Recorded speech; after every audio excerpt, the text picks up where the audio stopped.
Firman dan Iskandar biasa memanfaatkan lahan bekas pohon karet ini untuk bermain perang-perangan. Meski cuma berempat, tapi tetap mengasihkan kok.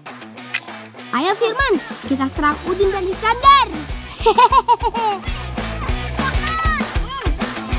Pistol bambu ini dapat menembak target dengan jarak yang jauh, teman. Tapi ternyata tidak semudah apa yang kita lihat.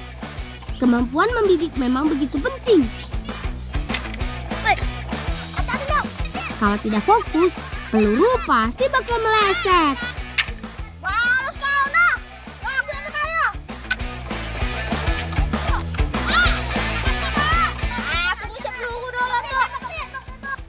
Peluru ini terbuat dari bahan yang ada di sekitar kami, yakni batang bangban. Ukurannya yang kecil dan lunak membuat batang bangban cocok untuk bermain perang-perangan seperti ini.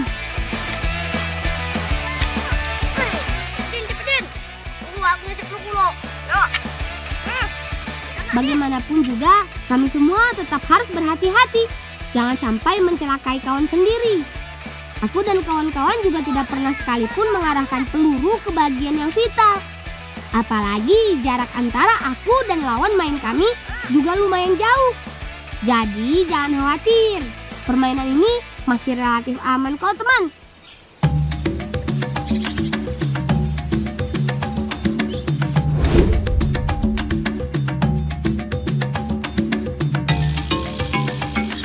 Keasikan main tembak-tembakan, kami jadi hampir lupa pulang. Aku harus segera mengajak kawan-kawanku kembali ke rumah sebelum nanti bersiap untuk menghadiri pernikahan kakak. Mana hampir kan kalau aku tadi. Aku tadi.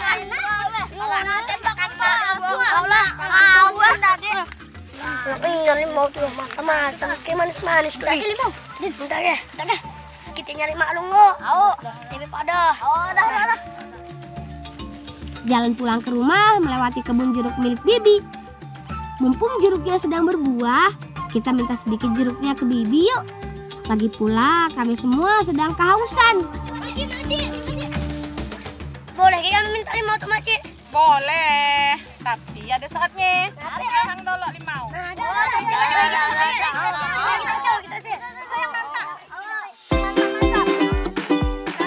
Bibi terbiasa memanen limau setiap 1 bulan sekali. Oh ya, limau adalah sebutan jeruk dalam bahasa Melayu Sambas teman. Kalau warna kulit buah mulai kekuningan dan teksturnya sudah lunak, itu artinya limau telah matang. Dalam sekali panen bisa diperoleh hingga 1 atau 2 kuintal buah. Jeruk yang ada di sini biasanya disebut jeruk sambas. Jeruk sambas termasuk buah unggulan di kabupaten ini teman. Di antara semua buah yang tumbuh di daerahku, jeruk sambas ini memang bisa dibilang yang paling terkenal teman. Rasanya yang manis, dagingnya yang tebal, dengan kulit yang tipis menjadi alasan kenapa jeruk ini digemari masyarakat. Ditambah lagi, jeruk sambas memiliki sedikit rasa asam yang menyegarkan. Saking terkenalnya, jeruk sambas bahkan sampai diekspor hingga ke negeri jiran Malaysia. Coba pakai gaya lang caranya lang. Gaya musuhnya. Jeruk sambas sebenarnya termasuk jenis jeruk siam teman. Bila dibandingkan dengan jenis jeruk lain, ukuran jeruk siam memang lumayan besar. Pohonnya pun tidak terlalu tinggi, jadi bisa dipanjat seperti ini. Dalam satu pohon bisa tumbuh hingga puluhan, bahkan ratusan buah. Supaya tumbuh subur, jeruk siam butuh sinar matahari yang cukup sepanjang tahun. Itulah kenapa jeruk siam cocok ditanam di wilayah Sambas yang tergolong panas. Udah rekak panennya yo. Tadi kau minta yo. Makasih Maci. Makasih aja dah nama nek nulungnya Mendaya kalian baik dulu. Ayo hati-hati. Niat hati ingin sekedar mencicipi jeruk di kebun. Malah diberi oleh-oleh sama Bibi. Kalau gitu, jeruknya kami makan di rumah saja ya, Bi.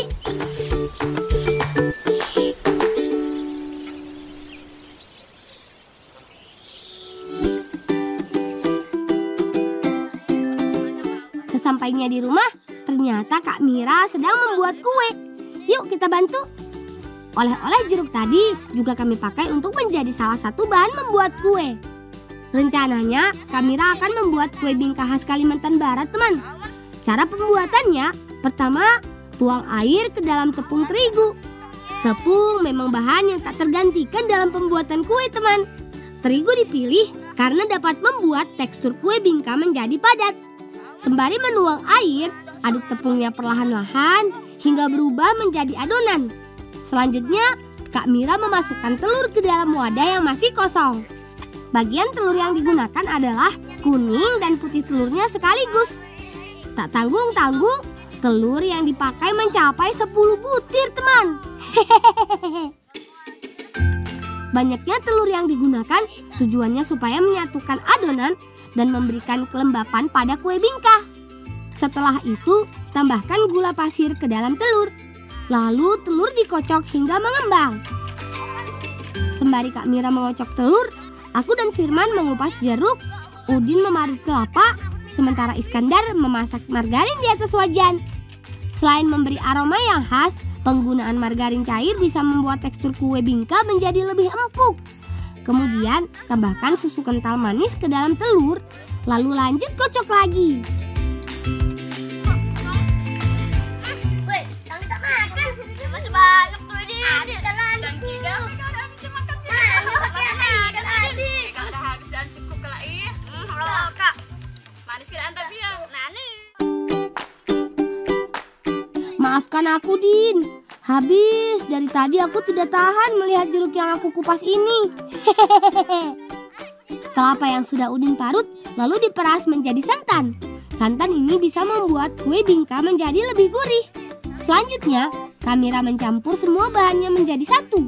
Mulai dari santan, telur, dan tepung, aduk semuanya hingga merata. Setelah semuanya tercampur, masukkan adonan ke dalam wadah khusus seperti ini. Tolong Ramli bukaan kakak. Karena masakan itu panas loh. Hati-hati. Jangan makan ya.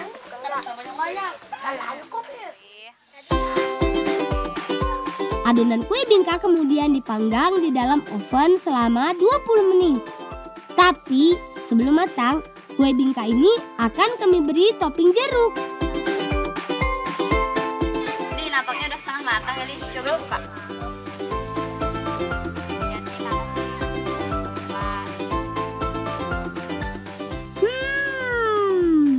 Aromanya harum sekali, teman.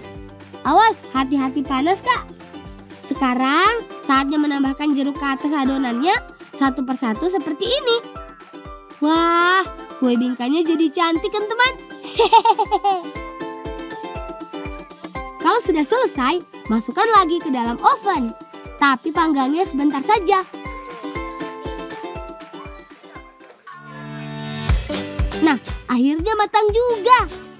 Aku sudah tidak sabar ingin segera mencicipinya. Aromanya benar-benar menggugah selera, teman. Kalau rasa kue bingkanya jangan ditanya. Enaknya kebangetan. Hehehe. Yang paling menonjol adalah teksturnya yang begitu lembut, seperti lumer di mulut. Kuenya agak sedikit kenyal, manisnya juga pas. Apalagi ada tambahan jeruknya ini. Ternyata menjadi kombinasi yang pas.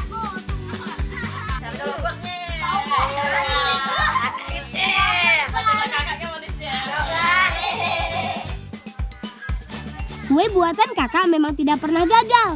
Kalau sudah begini, aku jadi tidak bisa berhenti mengunyah.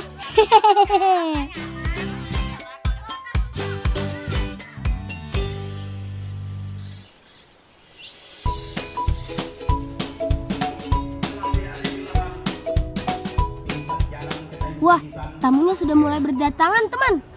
Mereka adalah rombongan keluarga dari calon pengantin laki-laki. Banyak juga ya orangnya. Hari ini kakak perempuanku akan dilamar oleh pujaan hatinya, teman.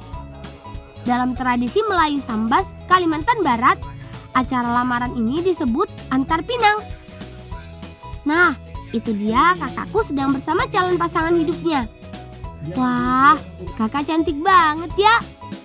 Yang namanya lamaran pasti membawa barang-barang hantaran. Begitu pula dengan acara antar pinang kali ini. Selain untuk menghantarkan barang, antar pinang juga biasanya menjadi momen untuk silaturahmi antar keluarga besar, teman. Rencananya pernikahan kakak akan digelar besok lusa. Semua orang pasti dibuat sibuk karena banyak sekali yang harus dipersiapkan. Sebagai adik yang baik, aku tidak boleh ketinggalan untuk membantu kelancaran pernikahan kakak.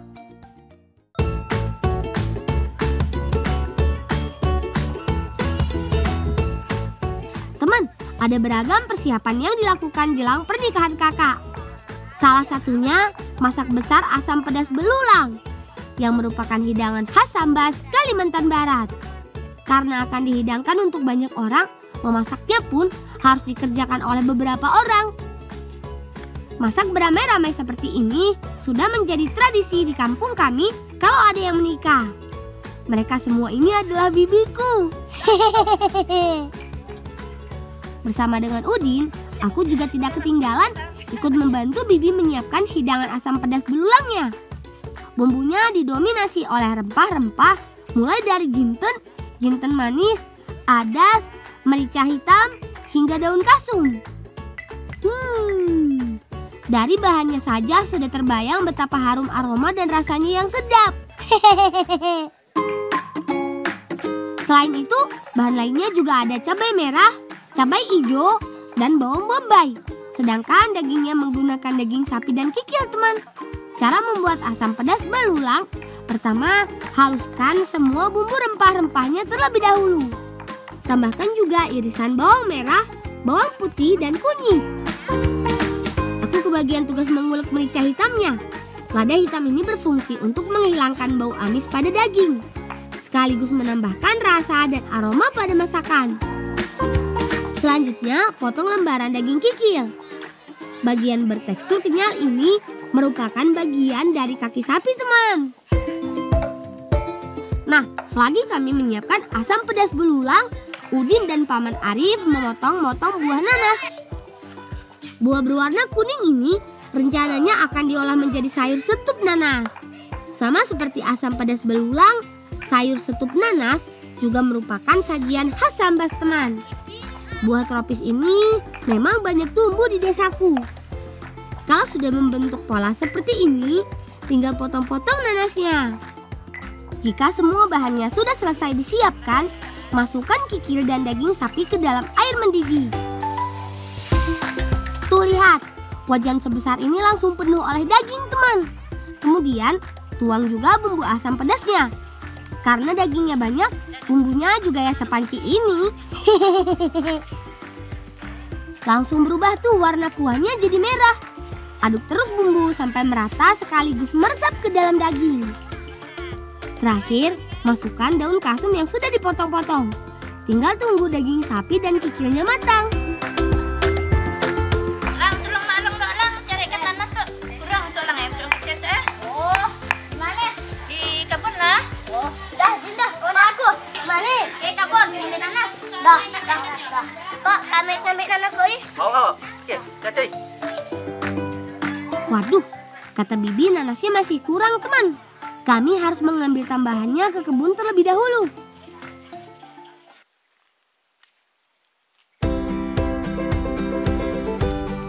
Nah, ini dia, teman, kebun nanas milik Paman. Luas sekali kan? Kebetulan saat ini memang sedang musim panen. Nanas di sini cukup unik loh, teman. Soalnya nanasnya ini tumbuh di lahan gambut. Dari buku sekolah yang kubaca, gambut adalah jenis lahan basah yang terbentuk dari timbunan material organik. Tanah gambut biasanya kurang subur karena unsur haranya kurang dan zat asamnya tinggi. Tapi anehnya, lahan gambut di sini ternyata cocok untuk dijadikan lokasi budidaya nanas. Bahkan, nanasnya tumbuh dengan subur loh, teman. Nah, Balung nak minta nanas untuk acara nikahan. Oh, banyak ya, Lang. Bisa, boleh. Tapi harus tolong ngepangah dulu, ngehang nanas. Oh, boleh. Dah. Hati duit. Kebun nanas milik pamanku ini berada di Kecamatan Tebas, Sambas, Kalimantan Barat. Kecamatan Tebas termasuk sentra nanas di Sambas. Bahkan salah satu yang terbesar di seantero Kalimantan Barat. Kebun nanas milik pamanku luasnya kira-kira mencapai 10 hektar.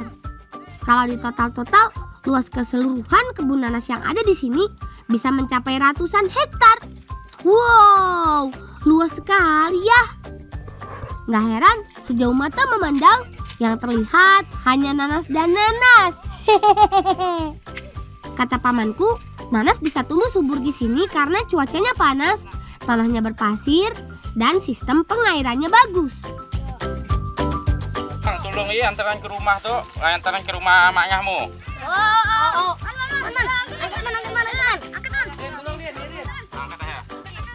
Sepertinya nanasnya sudah cukup, teman. Sekarang aku mau lanjut bikin sayur setup nanasnya bersama Bibi.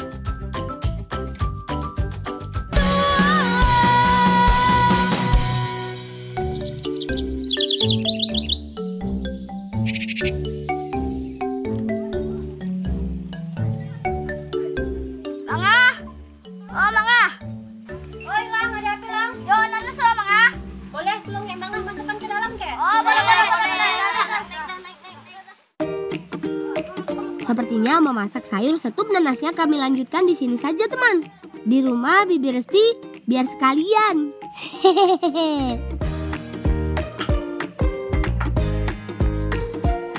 Memasak sayur setup nanas sebetulnya sangat mudah, teman. Baik bahan maupun cara pembuatannya. Selain nanas, bahan lain yang diperlukan yaitu bawang merah, bawang putih, kunyit, kayu manis, cengkeh, dan cabai hijau. Cabai hijau sengaja dipilih yang besar karena rasanya memang tidak terlalu pedas. Cabai hijau besar sejatinya merupakan fase muda dari cabai merah. Selain itu, warna hijaunya bakal terlihat cantik jika disandingkan dengan warna kuningnya nanas. Selagi nanasnya dipotong oleh Bibi, aku mengiris-iris bawang merah dan bawang putih. Sebagai bumbu dasar, bawang memang selalu ada di setiap masakan. Aroma dan rasa yang dihasilkan dari bawang putih maupun bawang merah membuatnya cocok dipadukan dengan hidangan apa saja. Bawang juga berfungsi sebagai penguat rasa sekaligus penyedap alami dalam hidangan Nusantara.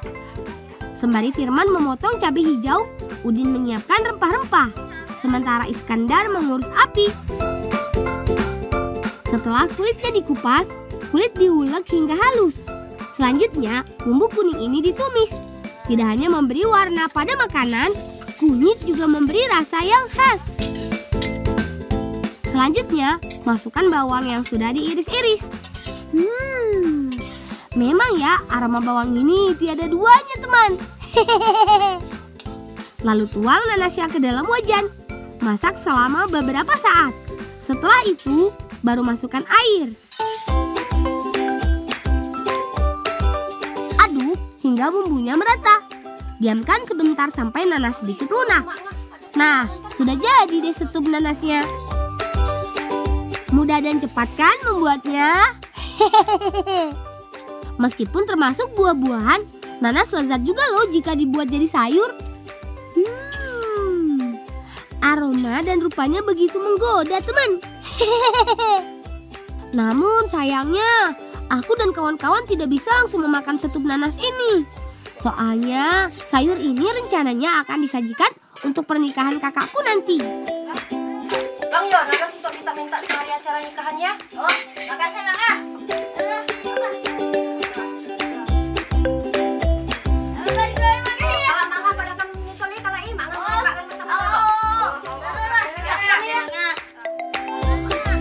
Baik, Bi. Setelah ini rencananya aku dan kawan-kawan mau main ke kolam tambak. Katanya hari ini akan ada yang panen ikan bandeng di desa sebelah. Wah, pasti seru, teman.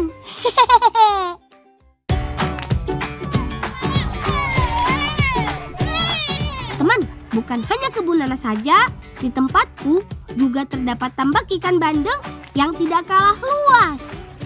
Bahkan kolam tambaknya berjumlah ratusan loh. Mulai dari tambak yang berukuran besar hingga yang kecil-kecil. Kata paman, kalau di total luasnya mencapai 700 hektar. Wow, benar-benar luas ya, teman. Ikan bandeng biasanya dipanen setiap 4 hingga 6 bulan sekali. Panen bandeng memang selalu mengasihkan. Soalnya pasti dikerjakan beramai-ramai. Selain itu, dengan menggiring jaring seperti ini, ikan bandengnya akan berloncatan ke sana kemari.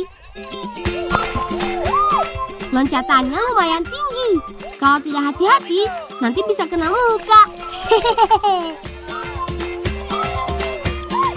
Betul-betul seru, teman. Ayo kawan-kawan, giring terus ikannya.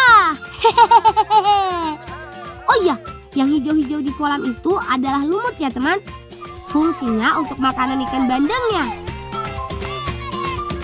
Biasanya panen dilakukan pada pagi atau sore hari ketika cuaca tidak terlalu panas dan suhu air masih rendah. Tujuannya supaya ikan bandeng tidak stres. Seperti tambak bandeng di tempat lain, kolam di sini juga lokasinya berada di pinggir pantai. Kata guruku, air tambak berjenis payau cocok sekali dijadikan lokasi budidaya ikan bandeng. Kolam milik paman ini berlokasi di Desa Sarangburung Danau, Kecamatan Jawai, Kabupaten Sambas, teman. Jawai memang sudah sejak lama dikenal sebagai sentra bandeng terbesar di Kalimantan Barat. Panennya sudah selesai, teman. Sekarang ikan bandengnya kita pindahkan. Hasil hari ini sepertinya lumayan.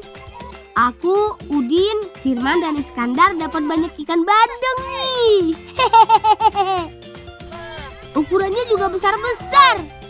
Berat satu ekornya bisa lebih dari 1,5 kilogram loh. Di sini harga sekilo ikan bandeng mencapai Rp55.000, teman. Tinggi sekali kan? Lang, nah udah lang loh, tinggalkan aja ya. Kalau Pak Lung aja yang melekatkan. Yo. Itu untuk kan kita tuh lang iya. Kita paman. Ape, makasihnya nanti dah nulungi Pak Lung teh. Makasih lah. Wah, kebetulan sekali paman. Perut kami semua sudah lapar. Ikan bandeng ini enaknya dimasak apa ya? Ayo kawan-kawan, langsung kita masak ikan bandengnya. Ikan ini rencananya akan kami rebus menggunakan wadah bambu. Iskandar kebagian menyiapkan apinya. Untuk bumbunya, kami menggunakan bahan yang ada di alam. Salah satunya daun pakis ini. Tugas memotong daun pakis, aku serahkan kepada Udin. Daun pakisnya pilih yang masih muda, teman. Soalnya rasanya lebih renyah dan enak ketika dimakan. Kalau aku sih seperti biasa, mengiris-iris bawang. Biar rasanya lebih nendang, aku juga menambahkan cabai rawit. Sensasi pedasnya cabai rawit pasti bikin nikmat ikan bandengnya ketika dimakan. Nah, Firman bertugas memotong-motong kunyit dan lengkuas. Lengkuas atau biasa juga disebut laos berfungsi untuk mengurangi aroma amis pada ikan. Ikan yang sudah dibersihkan isinya lalu dimasukkan ke dalam bambu yang sudah diisi air. Biar kenyang, taruh ikan bandengnya 2 ekor sekaligus. Merebus ikan bandeng hingga matang memang cukup lama, teman. Biasanya memakan waktu hingga 60 menit. Makanya biar matang, ikannya dimasukkan di awal. Lang, tunggu dah Lang. Tuh mentah gitu. Cepet Lang. Udah masak ikan. Yalah, apa dah tuh. Setelah itu masukkan daun pakis di atas ikan. Tuangnya sedikit demi sedikit supaya tidak tumpah dari wadah.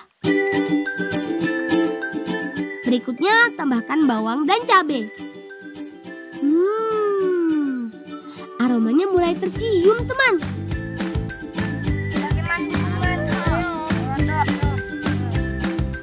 Terus tuang kunyit dan lengkuasnya.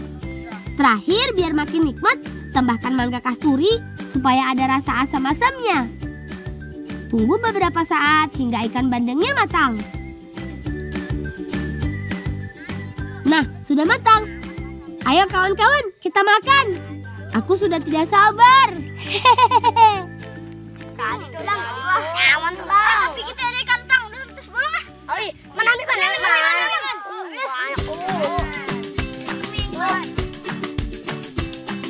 Biar kenyang, Makanya ditambah kentang rebus yang sudah aku siapkan sebelumnya.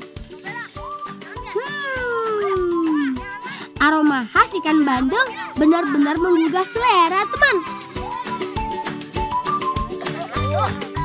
Lezatnya. Rasa dari ikan bandeng ini betul-betul juara. Meski banyak duri, ikan air payau ini memiliki daging yang tebal dan padat.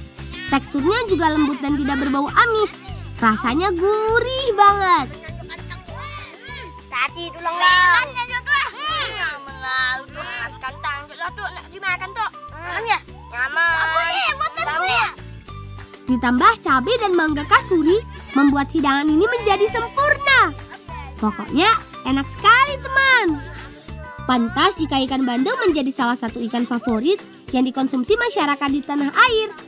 Kalau sudah kenyang begini, kami siap melanjutkan petualangan kembali.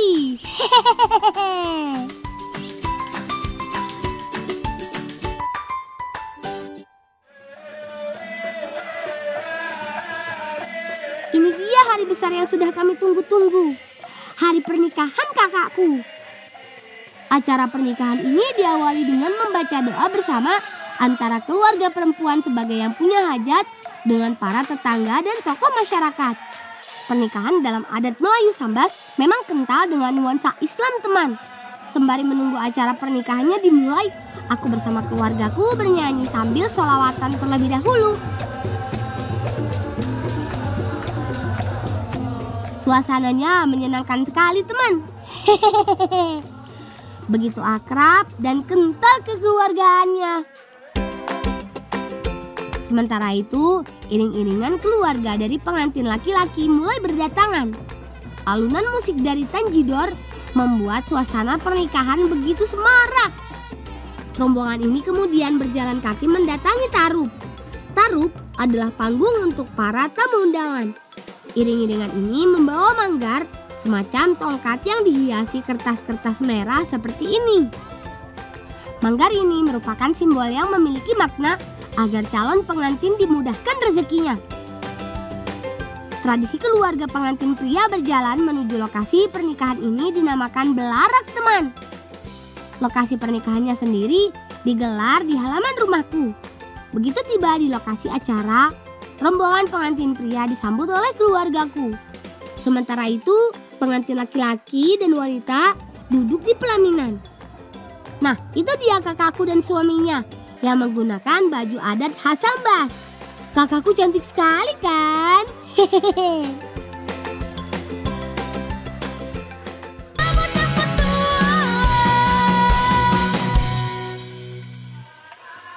Uniknya tradisi pernikahan di Sambas, tamu undangan pria dan wanita ditempatkan di tempat yang terpisah. Tarup atau panggung pernikahan digunakan hanya untuk para tamu laki-laki. Sementara tamu perempuan ditempatkan di ruangan berbeda. Setelah prosesi belarak, acara selanjutnya adalah saprahan. Saprahan adalah tradisi makan bersama khas Kalimantan Barat. Dari semua rangkaian acara pernikahan kakak, saprahan inilah yang paling aku tunggu-tunggu, teman. Semua hidangannya begitu menggoda. Aku sampai bingung mau mulai dari mana. Menunya ada asam pedas belulang, setup nanas, semur daging, opor ayam, sambal goreng kentang, hingga telur. Sambil duduk bersila dengan posisi melingkar, aku dan kawan-kawan makan dengan begitu lahap. Ya sudah, aku cobain saja semuanya satu persatu. Tapi favoritku adalah asam pedas belulang ini, teman. Bumbunya begitu meresap ke bagian dagingnya. Kuahnya enak sekali, rasanya gurih, agak sedikit pedas. Bumbu pada daging sapinya pun begitu meresap. Siapa dulu dong yang bikin? Bolang! Sama halnya dengan sayuran setup nanas. Rasanya bermacam-macam. Ada gurih dari kuahnya, manis dan asam dari nanasnya, tapi terasa ringan di mulut. Yang jelas, semua menu di saprahan begitu lezat, begitu nikmat. Setelah menikmati hidangan, para tamu undangan langsung menyalami kedua pengantin sekaligus mendoakan agar hidup rumah tangga mereka harmonis. Aku juga mendoakan semoga pernikahan kakak langgeng hingga kakek nenek kelak. Dan segera diberi momongan supaya aku punya keponakan baru. Hehehe. Teman, sampai di sini dulu ya cerita kami anak-anak dari Sambas. Salam cinta anak Indonesia. Salam bocah petualang.